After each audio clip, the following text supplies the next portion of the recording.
Assalamualaikum warahmatullahi wabarakatuh. Kita ketemu lagi teman-teman semuanya. Masih semangat ya, jaga kesehatan dan selalu berusaha untuk melaksanakan tugas dan kewajiban teman-teman semua sebagai seorang mahasiswa ya. Untuk pertemuan kali ini kita akan membahas tentang tujuan hukum dan fungsi hukum. Masih ada kaitannya dengan pertemuan-pertemuan sebelumnya. Di dua pertemuan yang sebelumnya, di pertemuan ketiga ini kita akan masih tetap membahas tentang hukum, yaitu sesuai dengan mata kuliah kita Sistem Hukum Indonesia.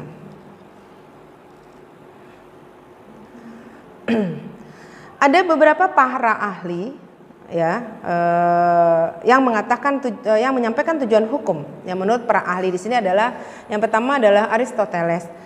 Aristoteles mungkin teman-teman sudah sering mendengar, tidak asing lagi nama itu ya, karena kalau kita bicara hukum dan teman-teman belajar apa saja yang berkaitan dengan hukum pasti akan bersinggungan dengan nama ini. Aristoteles mengatakan bahwa tujuan hukum yaitu untuk menghendaki suatu keadilan semata-mata, dan isi dari hukum tersebut ditentukan oleh kesadaran etis tentang adil dan tidak adil. Nah, kalau misalnya teman-teman masih menyimak dan memahami apa yang Ibu sampaikan di video sebelumnya, bagaimana teman-teman memahami tentang konsep adil? Ya, ini Aristoteles di sini menggarisbawahi bahwa tujuan hukum itu adalah semata-mata untuk menyadarkan ya tentang keadilan. Nah, sekali lagi keadilan kita atau keadilan bagi bangsa Indonesia itu tertuang ya di dalam pembukaan Undang-Undang Dasar itu, di mana di sana ada bagian dari tujuan negara, yaitu untuk kesejahteraan, keadilan dan kemakmuran bagi bangsa Indonesia. Tapi kalau kita misalnya bicara tentang adil, pasti konsep adilnya tadi ya pasti berbeda dengan adilnya bangsa-bangsa lain. Adil bagi bangsa Indonesia harus dilihat dari latar belakang geografis, sosial budaya, ekonomi, ya, kemajemukan yang ada di Indonesia. Konsep adil di Indonesia ini tidak bisa dikatakan adil itu sama. Artinya gini, seandainya kita ada 10 orang, kemudian Ibu akan membagikan sebuah pena atau pulpen kepada teman-teman, dan Ibu bagikan semua satu-satu. Berarti rata, semua orang dapat satu. Tapi kalau kita lihat dari latar belakang kemajemukan atau keberagaman bangsa Indonesia, konsep adil di Indonesia tidak seperti itu. Ya, tapi konsep adil di Indonesia adalah proporsional, tepat. Ya, sesuai dengan kebutuhan masyarakat di Indonesia. Karena apa? Masyarakat di Pulau Jawa pasti berbeda kondisinya dengan masyarakat yang ada di Kalimantan, yang ada di Sumatera, yang ada di Papua, yang ada di Sulawesi, atau bahkan yang ada di pedalaman-pedalaman pulau-pulau itu. Jadi dengan kebutuhan-kebutuhan yang berbeda. Jadi tidak bisa konsep adil itu teman-teman memahaminya bahwa adil itu sama. Tapi bagi bangsa Indonesia, konsep adil adalah proporsional. Ya, jadi tepat sesuai dengan kebutuhan masyarakat. Jadi kalau misalnya contohnya gini, Ibu sering sekali menganalogikan misalnya kita terjadi krisis pangan misalnya di Indonesia gitu ya. Terjadi krisis pangan di Indonesia, kemudian pemerintah memberikan bantuan bahan pokok. Nah, kalau misalnya konsep adilnya sama tadi, pasti pemerintah hanya punya beras aja. Kemudian disuplailah beras ke beberapa daerah-daerah yang memang mengalami krisis pangan. Tapi kan kondisi masyarakat di Indonesia nggak semuanya makan beras, nggak semuanya mereka makanan pokoknya adalah beras. Ada yang singkong, ada yang sagu, ada yang jagung. Nah, disinilah konsep proporsional tadi. Sehingga kalau orang yang memang krisis pangannya dia dibantu oleh pemerintah dari bahan pokoknya, otomatis yang beras dikasih beras.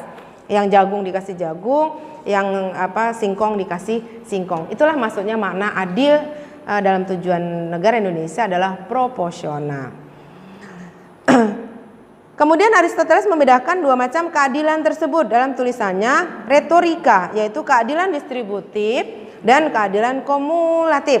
Keadilan distributif adalah pembagian menurut haknya masing-masing, yakni yang diberikan kepada setiap orang untuk melakukan setiap orang melakukan kejahatan mengingat jasanya. Ini kalau kita bicara hukum tadi ya. Sedangkan keadilan kumulatif adalah keadilan yang diberikan kepada setiap orang sama banyaknya dengan tidak mengingat atas jasa perseorangan. Jadi kalau misalnya tadi Ibu masukkan dalam analogi Ibu tadi ya, adil yang dianggap adil sama dengan adil yang dianggap proporsional.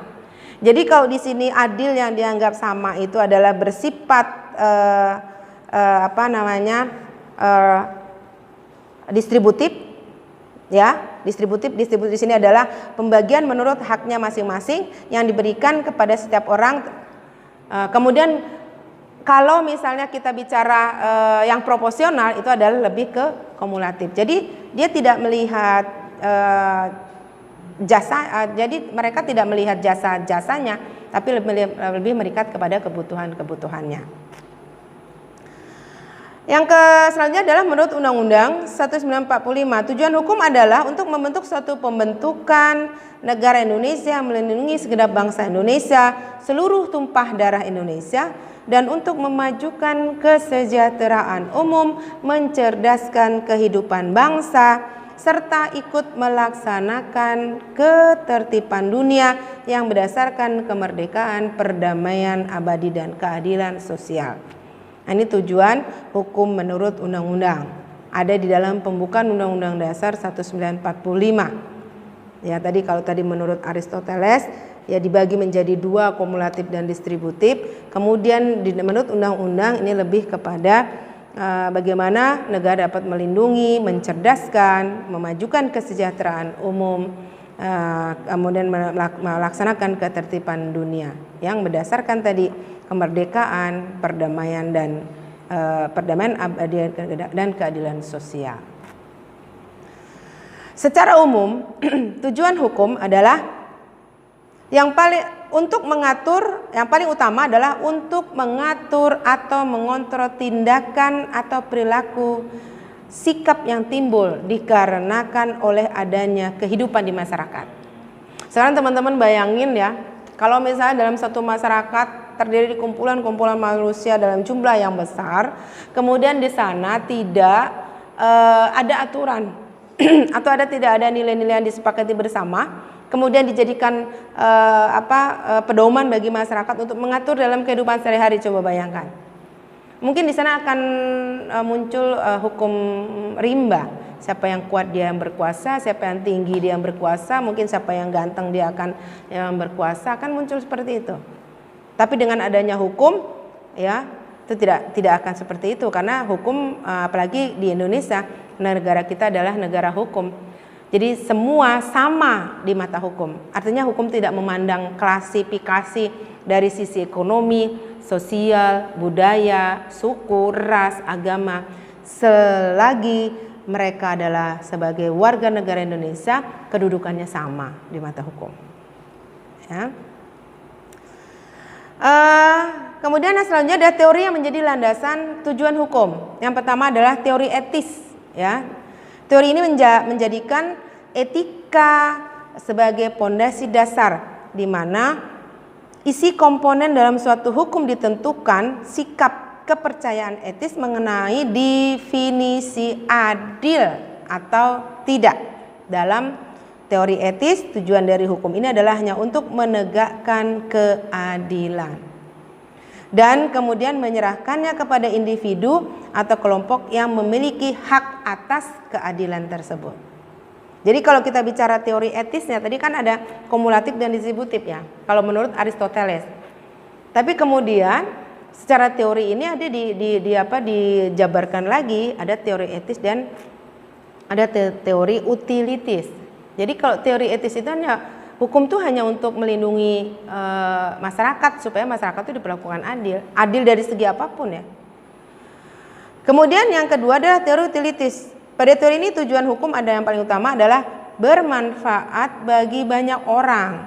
Menurut Utilitis, hukum memiliki peran mendatangkan kebahagiaan sebesar-besarnya kepada masyarakat di atas kepentingan individu dan kelompok. Sekarang kalau misalnya teman-teman memahami makna dari teori ini, bagaimana bisa mendatangkan kebahagiaan? Kalau semua orang di dalam masyarakat mereka paham mengerti tentang hukum, mereka pasti mendahulukan kepentingan umum, ataupun mereka pasti tahu hak dan kewajibannya. Karena kita harus paham bagaimana kita melaksanakan hak kita tanpa harus, atau bagaimana kita harus melaksanakan kewajiban kita untuk mendapatkan hak kita tanpa harus mengganggu haknya orang lain. Nah, kesadaran seperti ini dalam teori Utilitis ini yang harus dipahami. Sehingga kenapa di sini dikatakan bahwa teori Utilitis ini adalah mengutamakan bagaimana kemanfaatannya untuk mendatangkan kebahagiaan. Kalau misalnya semua orang paham bagaimana kita melaksanakan hak kewajiban kita, baru kita untuk mendapatkan hak kita tanpa mengganggu hak-haknya orang lain, pasti tidak akan ada benturan dalam masyarakat. Dan semua akan paham. Ya, karena banyak sekarang ya orang yang paham, dia tahu kewajibannya, dia paham dengan haknya, tapi dia tidak paham bagaimana melaksanakannya itu tanpa harus menyinggung hak-hak orang lain atau hak masyarakat yang lain. Ya, contohnya saja sederhana, misalnya kita tinggal dalam satu kelompok atau tinggal dalam satu lingkungan kompleks ya, di mana di sana ada jalan yang memang milik bersama, tapi kadang-kadang itu mereka merasa bahwa depan rumah saya itu adalah hak saya, tanpa mempertimbangkan ya hak-hak orang lain yang memang dia memiliki hak juga terhadap jalan itu. Nah, ini sederhana sekali. Contoh di masyarakat banyak. Nah, teman-teman bisa mencari contoh-contoh itu untuk lebih bisa memahami teori ini. Kemudian ada teori kepastian hukum, yaitu teori ini mempelajari tujuan hukum dari segi normatif, yaitu lebih kepada memberikan perlindungan kepada setiap orang supaya apa yang menjadi haknya tidak bisa diganggu oleh orang lain. Jadi lebih ke formal ya. Kalau kita bicara normatif itu ya kita akan melakukan sesuai dengan apa yang berlaku sekarang gitu. Cuma kalau kita ada di dalam satu kondisi, kita kan kadang-kadang tidak bisa juga seperti itu. Ya. Jadi kalau di kepastian hukum ya secara normatif, aturannya seperti ini, kita harus jalankan seperti ini. Aturan yang berlaku sekarang yaitu yang kita pedomani sebagai aturan dalam kehidupan kita sehari-hari. Itu namanya normatif. Nah, di sini ada pendapat Mokhtar Kusumaatmadja menyatakan bahwa tujuan pertama kali yang paling utama dari hukum adalah ketertiban. Tingginya tingkat kebutuhan masyarakat akan ketertiban menjadi pokok dari terciptanya struktur sosial yang teratur. Selain itu juga dalam rangka mewujudkan keadilan yang sesuai dengan masyarakat dan zaman. Nah, ini lebih fleksibel. Jadi kenapa kalau misalnya teman-teman bayangin, oh hukum itu kenapa secara sistematika kan teman-teman bisa lihat ya, kalau kita bicara sistematika hukum kan yang paling tinggi itu adalah Undang-Undang Dasar, kemudian dilaksanakan oleh TAP MPR, kemudian dilaksanakan oleh Undang-Undang, kemudian dilaksanakan lagi oleh keputusan Presiden, kemudian dilaksanakan lagi oleh peraturan keputusan Presiden, peraturan pemerintah dulu, keputusan Presiden, kemudian dilaksanakan lagi oleh peraturan daerah. Artinya sistematika peraturan perundang-undangan harus seperti itu. Nah, kalau menurut Mokhtar Kusumaatmadja ini artinya fleksibel, hukum itu bisa dibuat sesuai dengan kebutuhan zamannya. Nah, mungkin bisa dianalogikan seperti ini. Kalau sebelum tahun 70-an, kita nggak perlu undang-undang IT, kita nggak perlu undang-undang pornografi. Karena dulu HP nggak ada. Ya, orang-orang nggak membayangkan ada kejahatan-kejahatan yang diciptakan dari teknologi yang tinggi gitu. Tapi setelah tahun 80-an, di era 80-an, HP mulai banyak, ya teknologi sudah mulai canggih. Muncullah kejahatan-kejahatan di sananya yang diakibatkan oleh media-media, ya alat-alat, ya media-media sosial. Sehingga perlu adanya undang-undang tentang IT. Jadi membatasi bagaimana masyarakat menggunakan perangkat-perangkat itu supaya tidak merugikan orang lain, ya. Merugikan orang lain. Kemudian bagaimana tahun 70-an kita nggak perlu undang-undang pornografi Karena dulu orang masih banyak santun, tidak ditunjang juga dengan kecanggihan media-media yang lain, ya. Tapi di era sekarang ya banyak juga kejahatan-kejahatan atau orang-orang yang banyak mengeksploitasi dirinya karena ditunjang dengan media yang sudah canggih, sehingga dia berharap apa yang dia lakukan bisa ditonton orang lain, dan itu banyak merugikan atau membuat orang-orang lain tidak nyaman. Nah, ini adalah satu tindakan pelanggaran hukum, sehingga perlu adanya undang-undang pornografi, perlu adanya undang-undang IT. Inilah yang dimasukkan dengan pendapatnya Muhtar Kusumaatmadja. Jadi hukum itu fleksibel sesuai dengan kebutuhan. Mungkin nanti 10 tahun atau 20 tahun yang akan datang, ya mungkin ada sesuatu yang baru lagi yang memunculkan celah manusia atau orang melakukan pelanggaran hukum. Mungkin nanti di sana akan dirumuskan lagi peraturan perundang-undangan untuk mengatur kita semuanya. Ya, kemudian ini fungsi hukum. Sebentar, hukum memiliki fungsi yang utama, yaitu untuk menertibkan dan mengatur suatu pergaulan dalam masyarakat serta menyelesaikan masalah-masalah yang timbul dalam kehidupan sehari-hari. Jadi kalau fungsinya itu lebih kepada teknisnya, kemudian kalau tujuannya lebih kepada substansinya. Hukumnya untuk apa sih? Untuk ngatur siapa sih? Kemudian kalau fungsinya ini lebih kepada teknisnya, ya penyelesaiannya, untuk menyelesaikan apa sih? Caranya seperti apa? Nah, oke teman-teman semua ya. Untuk sesi kali ini nanti teman-teman juga bisa mencari sumber-sumber referensi yang lainnya. Jangan malas-malas untuk baca buku, baca jurnal, atau baca-baca atau mencari-cari informasi dari fasilitas-fasilitas media yang lainnya untuk menambah pengetahuan kalian semuanya. Tetap semangat ya. Terima kasih banyak, semoga bermanfaat buat teman-teman sekalian. Ibu akhiri, wassalamualaikum warahmatullahi wabarakatuh.